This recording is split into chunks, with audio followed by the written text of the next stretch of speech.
வணக்கம். சுப்ரீம் செய்திகளுக்காக இரா செல்வமணி.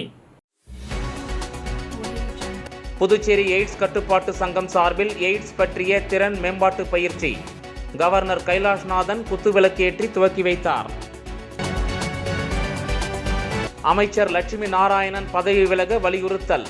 அவரது வீட்டை முற்றுகையிட முயன்ற முன்னாள் முதல்வர் நாராயணசாமி உட்பட 100க்கும் மேற்பட்ட காங்கிரஸ் கட்சியினரை போலீசார் கைது செய்தனர்.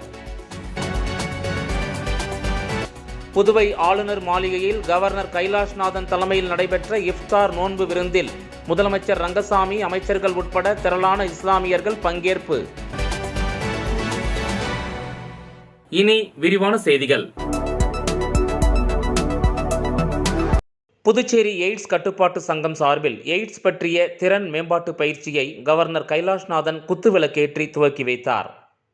புதுச்சேரி தனியார் ஹோட்டலில் நடந்த HIV எய்ட்ஸ் குறித்த திறன் மேம்பாட்டு பயிற்சியை கவர்னர் கைலாஷ்நாதன் துவக்கி வைத்தார்.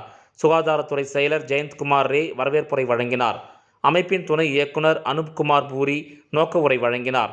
எய்ட்ஸ் பற்றிய விழிப்புணர்வு அனைத்து தரப்பு மக்களுக்கும் சென்றடையும் வகையில் நோய் பரவும் முறை, அதனை தடுக்கும் முறைகள் குறித்து பயிற்சி அளிக்கப்பட்டது. சங்கத்தின் மூலம் தொலைக்காட்சி, வானொலி, சமூக வலைதளங்கள் உள்ளிட்ட பல்வேறு வகையில் பொதுமக்களுக்கு விழிப்புணர்வை ஏற்படுத்தி வருகின்றனர். இந்த நிகழ்ச்சியில் சுகாதாரத்துறை இயக்குனர் ரவிச்சந்திரன், மருத்துவ கண்காணிப்பாளர் செவ்வேல், மருத்துவர்கள் உதயசங்கர், ஐயப்பன், சங்க இணை இயக்குனர் கிருஷ்ணமூர்த்தி, சிவானி, காங்கேயன் உட்பட பலர், பல்வேறு கல்லூரிகளின் முதல்வர்கள், பேராசிரியர்கள், மாணவர்கள் உட்பட பலர் கலந்து கொண்டனர்.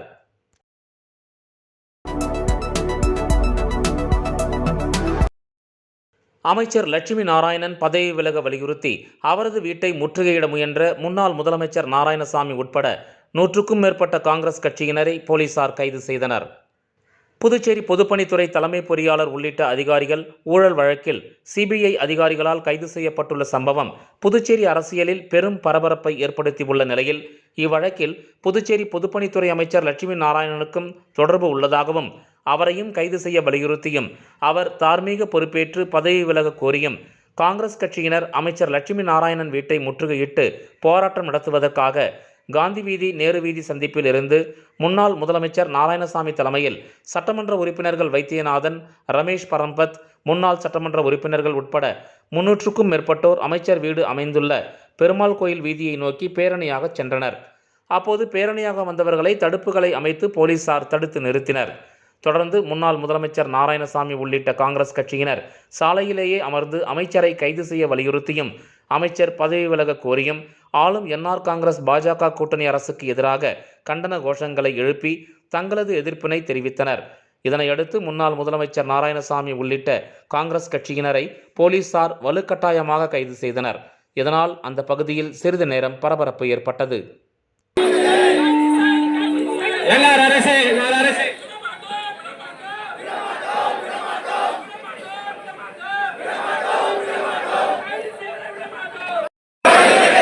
அமைச்சர் பதவி விலகு, லட்சுமி நாராயணன் பதவி விலகு, லட்சுமி நாராயணன் பதவி விலகு. போயிடலாமா?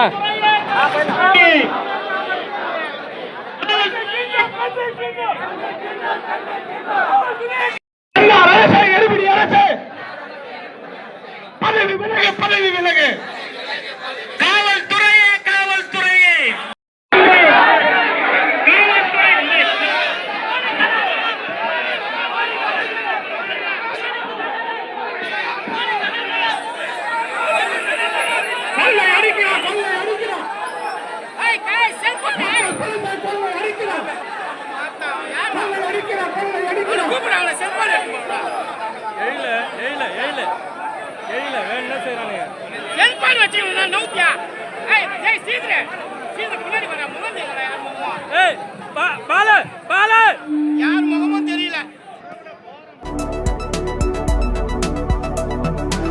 புதுச்சேரி ஆளுநர் மாளிகையில் கவர்னர் கைலாஷ்நாதன் தலைமையில் நடைபெற்ற இஃப்தார் விருந்தில் முதலமைச்சர் ரங்கசாமி, அமைச்சர்கள் உட்பட திரளான இஸ்லாமியர்கள் பங்கேற்றனர்.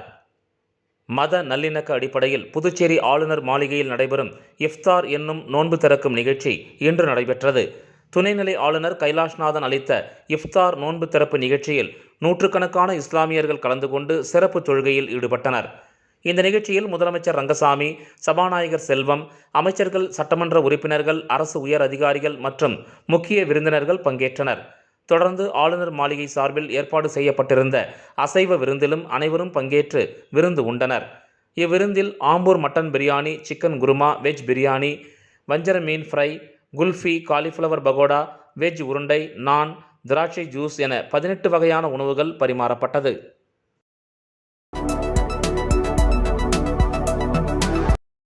புதுச்சேரி பாகூர் அருகே பட்டப்பகலில் கோயிலுக்குள் புகுந்து பூஜை பொருட்களை திருடிய வாலிபரை போலீசார் கைது செய்தனர்.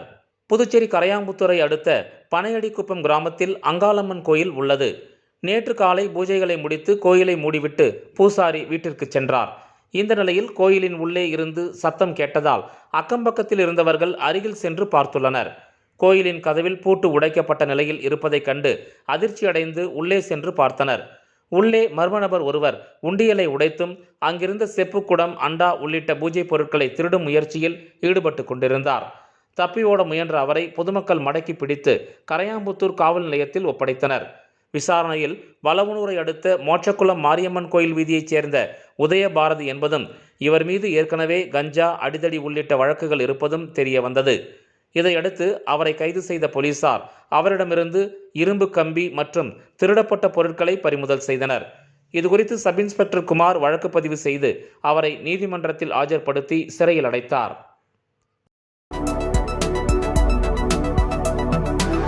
புதுச்சேரிக்கு மத்திய அரசு மாநில அந்தஸ்து வழங்க வலியுறுத்தி புதுச்சேரி சட்டப்பேரவையில் 16வது முறையாக தீர்மானம் நிறைவேற்றப்பட்டது. புதுச்சேரி சட்டப்பேரவை பட்ஜெட் கூட்டத்தொடரின் இறுதி நாளான இன்று திமுக, காங்கிரஸ் மற்றும் சுயேட்சை சட்டமன்ற உறுப்பினர்கள் புதுச்சேரிக்கு மத்திய அரசு மாநில அந்தஸ்து வழங்க வலியுறுத்தி தனிநபர் தீர்மானங்கள் கொண்டு வந்தனர். தொடர்ந்து புதுச்சேரிக்கு தனி மாநில அந்தஸ்து பெற வேண்டும் என்பதுதான் ஒட்டுமொத்த மாநில மக்களின் எண்ணம் என்றும், எனவே தனிநபர் தீர்மானமாக இல்லாமல் அரசின் தீர்மானமாக மத்திய அரசுக்கு அனுப்ப முதலமைச்சர் ரங்கசாமி வலியுறுத்தினார். இதனை அடுத்து திமுக கொண்டு வந்த தனிநபர் தீர்மானங்கள் அரசு தீர்மானமாக நிறைவேற்றப்படுவதாக சபாநாயகர் செல்வம் அறிவித்தார். புதுச்சேரி சட்டப்பேரவையில் மத்திய அரசு புதுச்சேரிக்கு மாநில அந்தஸ்து வழங்க வலியுறுத்தி தற்போது 16வது முறையாக தீர்மானம் நிறைவேற்றப்பட்டுள்ளது குறிப்பிடத்தக்கது. தொடர்ந்து பட்ஜெட் கூட்டத்தொடர் முடிந்த நிலையில் பேரவையை காலவரையின்றி சபாநாயகர் செல்வம் ஒத்திவைத்தார்.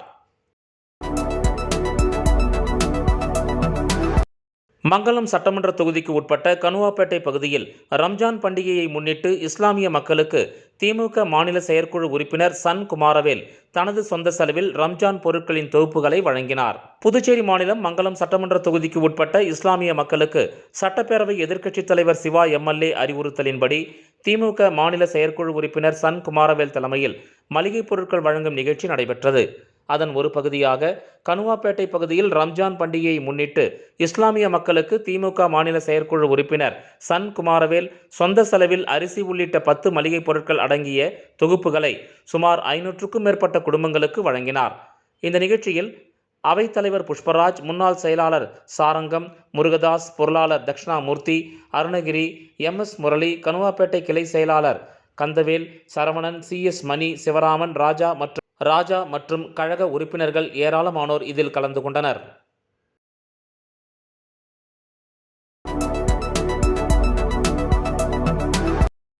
புதுவை பிராந்தியங்களில் ஒன்றான ஏனாம் நகரம் இயற்கை சீற்றங்களுக்கு ஆளாகி இருந்தாலும் கழிவுகள் குவியும் இடமாகவே உள்ளதாக குற்றஞ்சாட்டப்பட்டுள்ளது.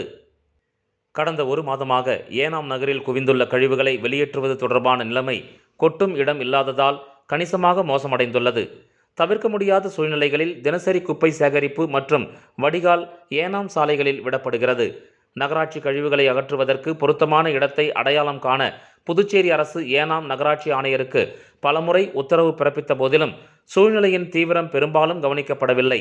இதன் விளைவாக ஒருங்கிணைந்த திடக்கழிவு மேலாண்மை சலுகை நிறுவனமான HR சதுக்கம் சேகரிக்கப்பட்ட நகராட்சி திடக்கழிவுகள் மற்றும் வடிகால் சேற்றை அகற்றுவதில் கணிசமான சவால்களை எதிர்கொள்கிறது. மேலும் ஒவ்வொரு நாளும் 24 மெட்ரிக் டன் குப்பை சேகரிப்பு இலக்கை இழப்பதன் மூலம் பெரும் நிதி இழப்பையும் எதிர்கொள்கிறது. டிசம்பர் 8, 2023 அன்று புதுச்சேரி அரசு ஏனம் மேட்டக்கூருவில் உள்ள மின்சார துணை மின் நிலையத்திற்கு அருகிலுள்ள 3.56 ஏக்கர் புறம்போக்கு நிலத்தை ஏனாம் நகராட்சிக்கு கடித எண் 768/ED/AEY/F.1/ 2023-2024 படி ஒதுக்கியது. இருப்பினும் ஹெச்ஆர் சதுக்கம் தேவையான கழிவு பதப்படுத்தும் வசதியின் கட்டுமானத்தை தொடங்க முயன்றபோது உள்ளூர் வாசிகள் தங்கள் ஊழியர்களை அச்சுறுத்துகின்றனர் என்றும், மேலும் கழிவுகளை அகற்றும் பணியில் ஈடுபட்ட வாகனங்களுக்கு தீ வைக்க முயன்றனர் என்றும் குற்றஞ்சாட்டப்பட்டுள்ளது. கழிவுகளை கொட்டும் நெருக்கடிக்கு உடனடியாக தீர்வு காண எழுத்துப்பூர்வ கோரிக்கைகளை சமர்ப்பித்து ஹெச்ஆர் சதுக்கம் பலமுறை யானத்தில் உள்ள அரசு அதிகாரிகளுடன் தொடர்பு கொண்டுள்ளது. தெருக்களில் குப்பைகள் தொடர்ந்து குவிந்து வருவதால் குப்பை கொட்டும் தளத்தை அடையாளம் காண வேண்டிய அவசர தேவையை வலியுறுத்த ஹெச்ஆர் சதுக்கத்தின் நிர்வாகம் உள்ளூர் நிர்வாகத்துறையின் இயக்குனர் மற்றும் செயலரை நேரில் சந்தித்து வலியுறுத்தியுள்ளது. இந்த அழுத்தமான பிரச்சனையில் அரசு நிறுவனங்கள் காட்டும் அக்கறையின்மை, ஏனாம் பகுதி முழுவதும் உள்ள சாலைகள், குடியிருப்பு மற்றும் வணிக சொத்துகளுக்கு அருகில் கழிவுகளால் நிரம்பியுள்ளன. இது குறிப்பிடத்தக்க சுற்றுச்சூழல் மற்றும் பொது சுகாதார அபாயத்தை உருவாக்கியுள்ளது. இந்த நிலைமை ஒரு முறையான தோல்வியை குறிக்கிறது என்றும், நியமிக்கப்பட்ட குப்பை கொட்டும் பகுதி இல்லாததால் உள்ளூர் சாலைகளில் குப்பைகள் கண்மூடித்தனமாக அகற்றப்படுவதற்கு வழிவகுத்தது.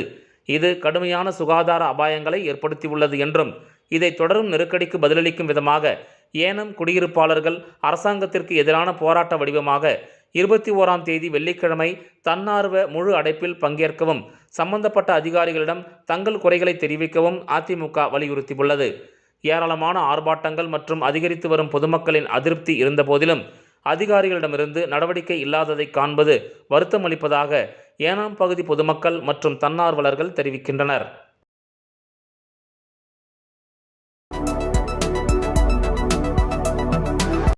கண்டமங்கலம் காவல் நிலையத்தில் வணிகர்கள், நகைக்கடை உரிமையாளர்கள் நல்லுறவு ஆலோசனைக் கூட்டம் இன்ஸ்பெக்டர் சுரேஷ் பாபு தலைமையில் நடைபெற்றது. கண்டமங்கலம் பகுதியில் திருட்டு மற்றும் குற்றங்களை தடுப்பது குறித்து வணிகர்கள் மற்றும் அடகு கடை உரிமையாளர்களுடன் போலீசார் நல்லுறவு ஆலோசனைக் கூட்டம் நடைபெற்றது. இக்கூட்டத்திற்கு இன்ஸ்பெக்டர் சுரேஷ் பாபு தலைமையேற்று வணிகர்களுக்கு ஆலோசனை வழங்கி பேசினார். அப்போது குற்றங்களை தடுக்கவும், குற்றவாளிகளை எளிதில் அடையாளம் காணவும் ஒவ்வொரு கடையிலும் கண்காணிப்பு கேமரா பொருத்த வேண்டும். சந்தேகப்படும் நபர்கள் கடைகளுக்கு வரும்போது உடனடியாக போலீசாருக்கு தகவல் தெரிவிக்க வேண்டும் என்றும் அறிவுறுத்தினார். மேலும் கடைகளில் கஞ்சா, குட்கா உள்ளிட்ட போதைப் பொருட்கள் விற்பனை செய்யக்கூடாது. மீறி விற்பனை செய்யும் கடை உரிமையாளர்கள் மீது கடுமையான நடவடிக்கை எடுக்கப்படும் என எச்சரித்தார்.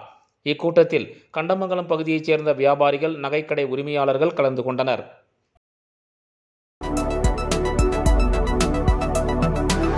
புதுச்சேரி 2வது கூடுதல் மாவட்ட உரிமையியல் நீதிபதி தவறான உத்தரவு பிறப்பித்துள்ளதாக அதிருப்தியடைந்த ஜெயகாந்தன் என்பவர் அவர் மீது குற்றவியல் வழக்கு தொடர உயர்நீதிமன்ற பதிவாளருக்கு கடிதம் எழுதியுள்ளதாக அவரது ஆதரவாளர் கண்ணன் தெரிவித்துள்ளார். இதுகுறித்து செய்தியாளர்களை சந்தித்த ஜெயகாந்தனின் அதிகாரம் பெற்ற ஆதரவாளர் கண்ணன் கூறுகையில், புதுச்சேரி 2வது கூடுதல் மாவட்ட உரிமையியல் நீதிபதி வழக்கு ஒன்றில் எதிர் மனுதாரருக்கு நோட்டீஸ் அனுப்பாமலே நோட்டீஸ் அனுப்பப்பட்டதாக கூறி தவறான தீர்ப்பு வழங்கியுள்ளார். இவர் மீது குற்றவியல் வழக்கு பதிவு செய்ய அனுமதி கேட்டு உயர்நீதிமன்ற பதிவாளருக்கு கடிதம் அனுப்பி உள்ளதாக அவர் தெரிவித்தார். புதுச்சேரி நீதிமன்றத்தில் 2வது கூடுதல் மாவட்ட நீதிபதி அவர்கள் என்ன பண்றாருன்னா, ஒரு பொய்யா ஒரு தீர்ப்பை எழுதுறாரு, உத்தரவு.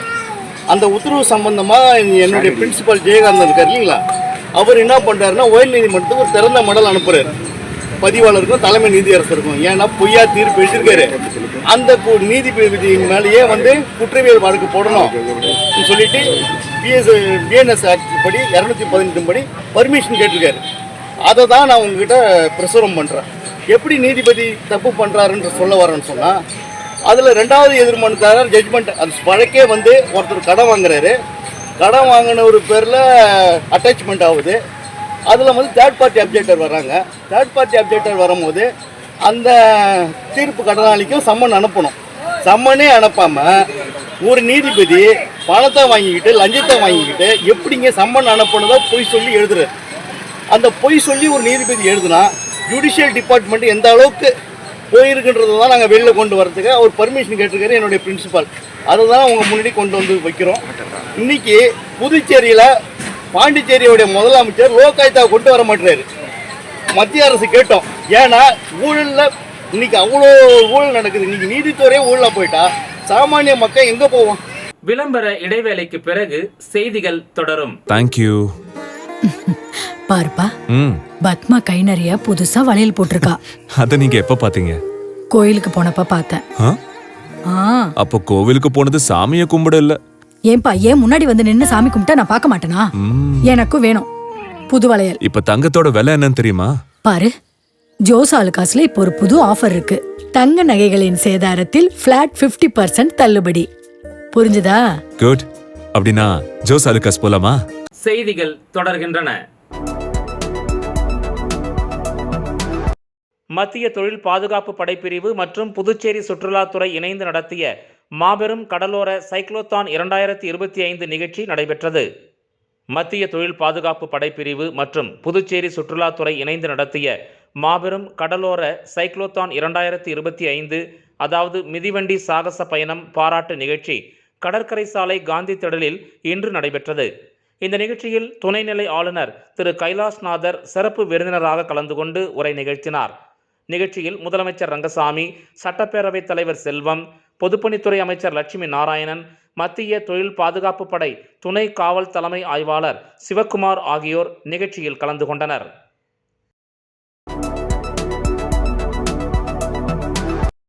போதைப்பொருள் விழிப்புணர்வு மற்றும் மறுவாழ்வு சம்பந்தமாக புதுச்சேரியில் உள்ள தனியார் மருத்துவக் கல்லூரிகளின் முதல்வர்களுடன் புதுவை மாவட்ட ஆட்சியர் தலைமையில் கூட்டம் நடைபெற்றது. புதுவை மாவட்ட ஆட்சியர் குலோத்துங்கன் தலைமையில் போதைப்பொருள் விழிப்புணர்வு மற்றும் மறுவாழ்வு சம்பந்தமாக புதுச்சேரியில் உள்ள தனியார் மருத்துவக் கல்லூரிகளின் முதல்வர்களுடன் கூட்டம் நடைபெற்றது.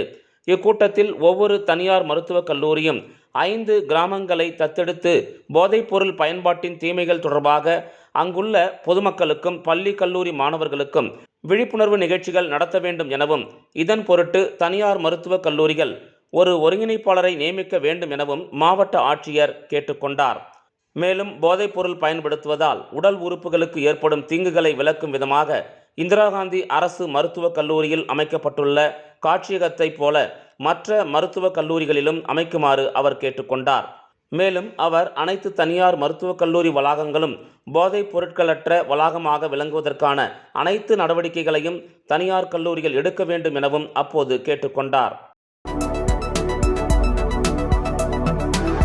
வில்லியனூரில் ஆல்ஃபா ஃபவுண்டேஷன் கிராம வளர்ச்சி திட்டத்தின் கீழ் மகளிர் தின விழா கொண்டாடப்பட்டது. புதுச்சேரி வில்லியனூர் பகுதியில் ஆல்ஃபா ஃபவுண்டேஷன் சார்பில் கிராம வளர்ச்சி திட்டத்தின் கீழ் மகளிர் தின விழா கொண்டாடப்பட்டது. இவ்விழாவில் சிறப்பு விருந்தினர்களாக பங்கேற்ற காவல்துறை அதிகாரி கலைச்செல்வி மற்றும் அதிகாரி அபிராமி ஆகியோரை ஆல்ஃபா ஃபவுண்டேஷன்ஸ் முதன்மை பொறுப்பாளர் புவனேஸ்வரி வரவேற்றார்.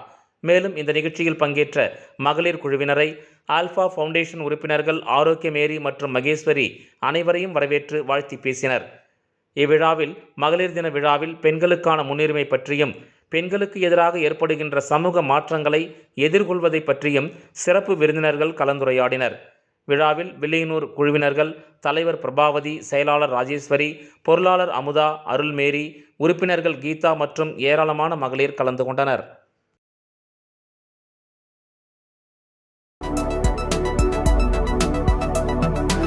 காரைக்கால் நிறைவி திருப்பட்டினம் பகுதியில் பாஜக சார்பில் ரம்ஜான் பரிசு தொகுப்பு வழங்கப்பட்டது.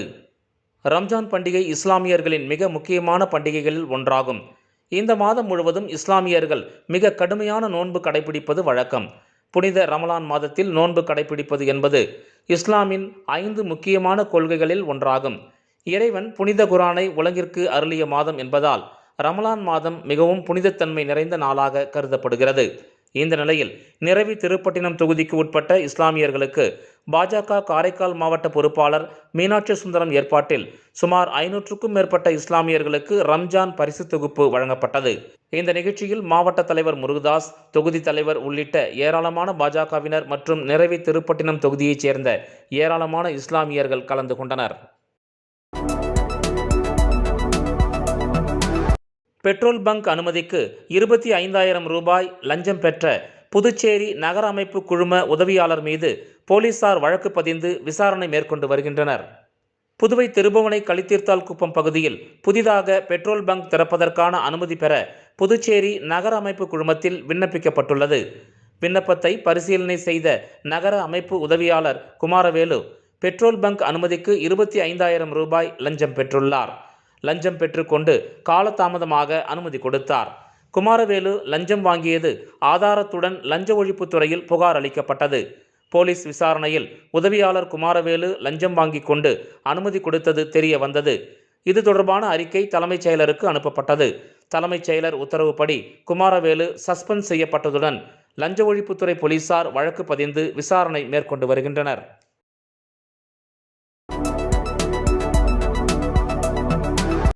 பொதுப்பணித்துறை அதிகாரி லஞ்சம் வாங்கிய விவகாரத்தில் பொதுப்பணித்துறை அமைச்சரின் வீட்டை முற்றுகையிட்டு முன்னாள் முதலமைச்சர் நாராயணசாமி போராட்டத்தில் ஈடுபட்டிருப்பது சிபிஐயின் நேர்மையான விசாரணையை திசை திருப்பும் செயல் என அதிமுக மாநில செயலாளர் அன்பழகன் விமர்சனம் செய்துள்ளார். புதுச்சேரி அதிமுக தலைமை அலுவலகத்தில் செய்தியாளர்களை சந்தித்த மாநில செயலாளர் அன்பழகன், ஒரு துறையின் அதிகாரி செய்த முறைகேட்டிற்காக சம்பந்தப்பட்ட அத்துறையின் அமைச்சர் பதவி விலக வேண்டுமென வலியுறுத்தி அந்த துறையின் அமைச்சர் வீட்டை காங்கிரஸ் முன்னாள் முதலமைச்சர் நாராயணசாமி தலைமையில் முற்றுகை போராட்டம் நடத்தி இருப்பது கீழ்த்தரமான அரசியல் செயலாகும். இது சிபிஐயின் நேர்மையான விசாரணையை திசை திருப்பும் செயலாகும் என தெரிவித்தார். தனது 5 ஆண்டுகால ஆட்சியில் நடைபெற்ற ஊழல் முறைகேடுகள் வெட்ட வெளிச்சத்திற்கு வந்தபோதெல்லாம் அதற்கெல்லாம் பொறுப்பேற்று நாராயணசாமி முதலமைச்சர் பதவியிலிருந்து தனது பதவியை ராஜினாமா செய்து விட்டாரா என கேள்வி எழுப்பினார். மேலும் ஏனாம் பிராந்தியத்தில் முன்னாள் இந்நாள் சட்டமன்ற உறுப்பினர்களின் அதிகார மோதலினால் கடந்த 40 நாட்களாக அங்கு குப்பை வாரப்படவில்லை. குப்பைகள் வாரப்படாமல் சுற்றுப்புறச் சூழல் கேடு ஏற்பட்டு மக்கள் பல்வேறு தொற்று நோய்களுக்கு ஆளாக்கப்பட்டுள்ளனர். இப்பிரச்சனையில் துணைநிலை ஆளுநர் நேரடியாக தலையிட்டு ஏனாம் பகுதியில் வாரப்படும் குப்பைகள் தகுந்த இடத்தில் கொட்டுவதற்கு உரிய நடவடிக்கை மேற்கொள்ள வேண்டும் என்று அவர் கேட்டுக்கொண்டார். புதுச்சேரியில் மகளை பாலியல் வன்கொடுமை செய்த தந்தைக்கு சாகும் வரை சிறை தண்டனை விதித்து போக்சோ நீதிமன்றம் தீர்ப்பு வழங்கியுள்ளது. புதுச்சேரி தவளக்குப்பம் அருகே கடந்த ஆண்டு பிப்ரவரி மாதம் 10ஆம் வகுப்பு படிக்கும் தனது மகளுக்கு 41 வயதுடைய தந்தை பாலியல் வன்கொடுமை செய்ததாக அரியாங்குப்பம் காவல் நிலையத்தில் வழக்கு பதிவு செய்யப்பட்டது. இன்ஸ்பெக்டர் கலைச்செல்வன் தலைமையில் sub inspector Shanmuga Sathya POCSO பிரிவின் கீழ் வழக்கு பதிந்து குற்றஞ்சாட்டப்பட்டவரை கைது செய்தனர். புதுச்சேரி போக்சோ விரைவு நீதிமன்றத்தில் நீதிபதி சுமதி முன்னிலையில் இவ்வழக்கு விசாரணைக்கு வந்தது. அரசு தரப்பில் வழக்கறிஞர் பச்சையப்பன் ஆஜராகி வாதாடினார். இறுதிக்கட்ட விசாரணை முடிவடைந்து இன்று இவ்வழக்கில் நீதிபதி தீர்ப்பளித்தார். தனது மகளை பாலியல் வன்கொடுமை செய்த குற்றத்திற்காக தந்தைக்கு சாகும் வரை சிறை தண்டனை மற்றும் ரூபாய் 10,000 அபராதம் விதித்து நீதிபதி தீர்ப்பு வழங்கினார். இதனைத் தொடர்ந்து அவர் காலாப்பட்டு மத்திய சிறையில் அடைக்கப்பட்டார்.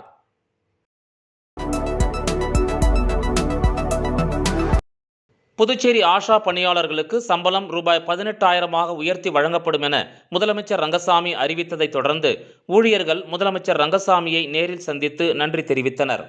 புதுச்சேரி சுகாதாரத்துறையில் பணிபுரியும் 100க்கும் மேற்பட்ட ஆஷா பணியாளர்கள் ரூபாய் 10,000 ரூபாய் 18,000 சம்பளத்தை உயர்த்தி வழங்க வேண்டும் என தொடர்ந்து பல்வேறு போராட்டங்களில் ஈடுபட்டு வந்தனர். இந்த நிலையில் சட்டப்பேரவை கூட்டத்தொடரில் நேற்று ஆஷா பணியாளர்களுக்கு 18,000 ரூபாய் சம்பளம் உயர்த்தி வழங்கப்படும் என முதலமைச்சர் ரங்கசாமி அறிவித்தார். இதனை அடுத்து நேற்று மாலை சட்டப்பேரவைக்கு வந்த முதலமைச்சர் ரங்கசாமிக்கு ஆஷா பணியாளர்கள் மலர் தூவி வரவேற்று ஆளுயர மாலை அணிவித்து நன்றி தெரிவித்தனர்.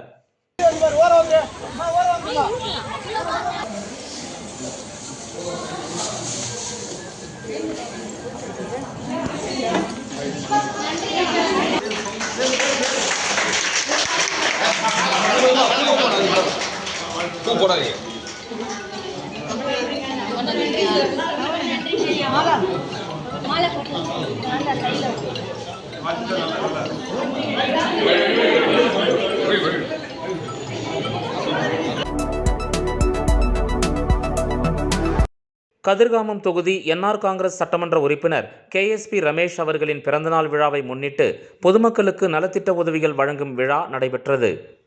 KSP ரமேஷ் MLA அவர்களின் பிறந்தநாள் விழா நிகழ்ச்சியை KSP பேரவைத் தலைவர் சதீஷ் தலைமையில் ஏற்பாடு செய்யப்பட்டது. இந்த விழாவில் MLA அவர்கள் கலந்து கொண்டு 750க்கும் மேற்பட்டவர்களுக்கு சிக்கன் பிரியாணி வழங்கினார். மேலும் 200 பெண்களுக்கு புடவை உள்ளிட்ட நலத்திட்ட உதவிகளை அவர் வழங்கினார். பிறந்தநாள் விழாவில் ஆறுமுகம், நீலமேகம், இளங்கோ, ரஜினிகாந்த், போற்றிதாஸ், வடிவேல், கீர்த்திவாசன், சுதாகர், தேவா, முத்துக்கருப்பன், மோகன், மாரிமுத்து, தமிழரசன், சிலம்பரசன் மற்றும் KSP பேரவை நிர்வாகிகள் திரளாக கலந்து கொண்டனர். மீண்டும் முதன்மை செய்திகள். புதுச்சேரி எய்ட்ஸ் கட்டுப்பாட்டு சங்கம் சார்பில் எய்ட்ஸ் பற்றிய திறன் மேம்பாட்டு பயிற்சி கவர்னர் கைலாஷ்நாதன் குத்துவிளக்கேற்றி துவக்கி வைத்தார். அமைச்சர் லட்சுமி நாராயணன் பதவி விலக வலியுறுத்தல். அவரது வீட்டை முற்றுகையிட முயன்ற முன்னாள் முதல்வர் நாராயணசாமி உட்பட 100க்கும் மேற்பட்ட காங்கிரஸ் கட்சியினரை போலீசார் கைது செய்தனர். புதுவை ஆளுநர் மாளிகையில் கவர்னர் கைலாஷ்நாதன் தலைமையில் நடைபெற்ற இஃப்தார் நோன்பு விருந்தில் முதலமைச்சர் ரங்கசாமி, அமைச்சர்கள் உட்பட திரளான இஸ்லாமியர்கள் பங்கேற்பு. இந்த செய்தி அறிக்கை இத்துடன் நிறைவு பெறுகிறது. வணக்கம்.